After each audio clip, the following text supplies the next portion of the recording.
어서오세요. 괴담 들려주는 낚시꾼 괴담로 괴담집사입니다. 단페님들, 기적이라는 게 사전적인 의미를 보면요, 상식으로는 생각할 수 없는 기이한 일 또는 신에 의해서 행해졌다고 믿어지는 불가사의한 현상이라고 하네요.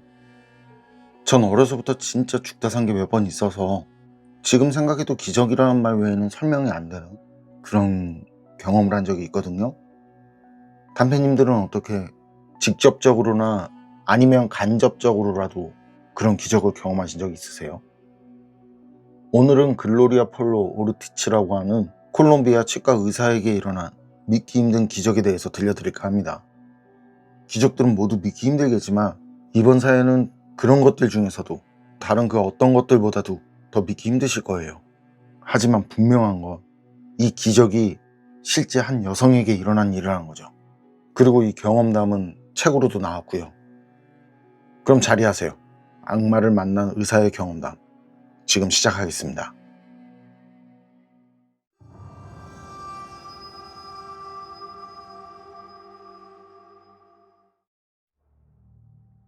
자, 그럼 이야기를 어디서부터 시작해야 할까? 콜롬비아에서 치과 의사로 유명세와 재물을 얻었던 폴로 박사. 그녀는 1995년 5월 5일 콜롬비아 수도 보고타 국립대학에서 그녀의 남편과 조카와 함께 이동하던 중 셋 모두 벼락을 맞게 되었고, 그 결과 남편은 크게 다치고 조카는 그 자리에서 즉사. 그녀는 팔부터 몸 전체가 말 그대로 수처럼 타버렸다는데요. 당시 그녀의 가슴에는 큰 구멍이 생겼고 간과 신장, 허파, 난소까지 번개에 다 타버리고 나중에는 결국 심장마저 정지했다고 합니다. 그리고 그녀를 치료하던 의료진은 더 이상 인공 심폐기는 무의미하다고 판단, 그래서 인공 심폐기를 제거하려고 했었다는데요. 그때 폴로 박사의 동생이 절대 제거하면 안 된다고 반대를 했고, 그런 이유로 의료진은 인공 심폐기를 제거하지 않은 상태로 그녀를 놔두게 되죠. 그리고 그렇게 이제 끝났다고 생각했던 그녀는 이후 의료진과 주변 모두가 놀랄 기적을 보여주게 됩니다. 그녀는 다시 살아날 가망이 없는 건 물론이고, 그 당시 이미 의학적인 소견은 사망이라는 진단에서 기적처럼 다시 살아났다는 거죠. 그리고 더 놀라운 건 말이죠, 죽었던 사람이 다시 살아난 것도 기적인데 그 기적이 여기서 끝나지 않았다는 겁니다. 폴로 박사, 그녀는 분명히 벼락을 맞은 뒤 의학적으로 사망했었고, 그 뒤 다시 기적적으로 깨어났지만요, 앞에서 말한 것과 같이 간이며 신장, 허파, 난소 같은 내부 장기 외에도 신체 외부도 모두 타버린 상태였다는데 말이죠. 그래서 의료진은 그녀의 의식이 돌아온 뒤 벼락을 맞고 타버린 신체들을 하나씩 제거하려고 했었다네요. 그런데 말이죠, 완전히 타버린 발을 절단하기 위해서 검사를 하던 날, 그녀는 의료진 앞에서 두 발로 서는 기적을 보여주게 됩니다. 벼락을 맞고 심정지 후 다시 살아난 첫 번째 기적 이후 내장 기관과 신체가 다 타버린 상태에서 그녀가 보여준 두 번째 기적이었습니다. 그리고 이 모습을 본 의료진들은 도저히 의학적으로는 설명할 수 없는 일이라고 증언을 했다고 합니다. 그리고 그 뒤로도 그녀에겐 정말 믿기 힘든 기적들이 계속 일어나기 시작하는데요. 타버렸던 난소가 다시 재생되고 임신까지 하게 된 겁니다. 그리고 그 뒤 벼락이 타서 없어진 가슴이 생겨났고, 딸을 출산한 뒤에 출산한 딸에게 직접 젖을 물릴 수 있게 됩니다.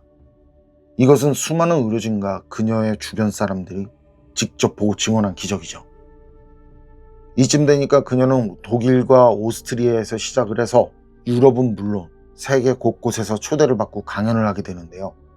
그때 그녀는 강연에서 죽었을 당시의 기억을 이야기했고, 그런 경험과 기적을 나는 벼락을 맞았다는 책으로 증언을 하게 됩니다. 아, 이건 절대 책 광고 아닙니다. 어쨌든 그녀는 책에서 이야기합니다. 사후세계는 분명히 있고 악마도 있다고. 책에 나온 내용을 보면 그녀는 수술실에 누워있는 자신을 보고 있었는데 벽을 통과해서 자신에게 오는 수많은 악마를 봤다고 합니다.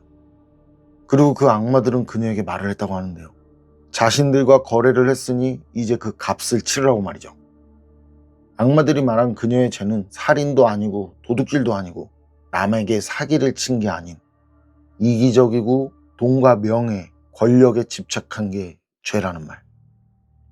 그리고 그녀의 그런 욕심을 위해 악마들이 그녀에게 그런 것들을 제공했으니 이제는 자신들에게 그 거래의 대가를 치르라는 말. 그래서 그녀는 그 악마들에게서 도망을 치려는 생각에 눈앞에 누워있는 자신의 몸으로 달려들었는데 말이죠. 분명 자신의 몸인데 그 몸 속으로 들어갈 수가 없더라는 거죠. 그뒤 그녀는 그것들에 의해 암흑 속으로 빨려 들어가게 됐는데, 살아있을 때 그녀가 경험한 어두운 곳들은 그 암흑과 비교하면 그냥 훤한 대낮과도 같더래요. 그리고 특이한 거, 정말 생생하게 느껴지더라는 거죠.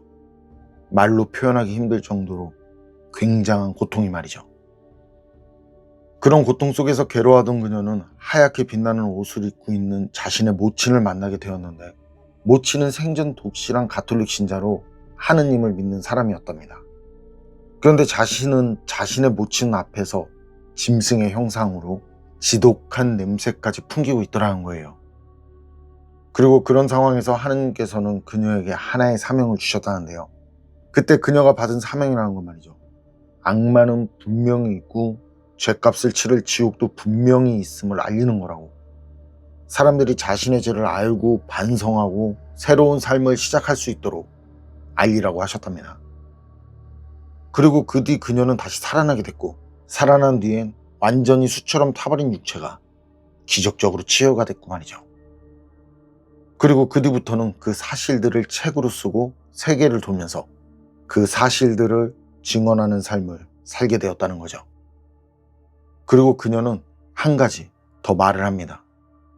악마의 가장 큰 계략과 술수는 악마나 악기는 없다고 생각을 하게 한 뒤 사람들을 안심시키고 그 마음에 파고들어 죄책감을 없애는 것이라고 말이죠.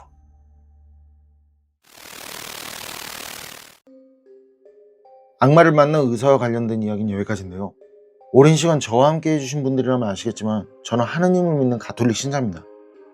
그리고 신앙적으로도 사후세계나 악마, 악귀, 귀신들의 존재를 인정합니다.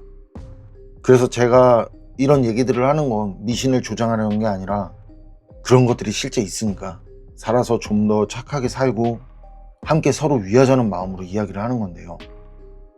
그리고 이런 이야기를 들으시면요, 그런 게 어딨냐고 하시는 분들도 분명 계실 겁니다. 근데 그런 분들 저는 이해합니다.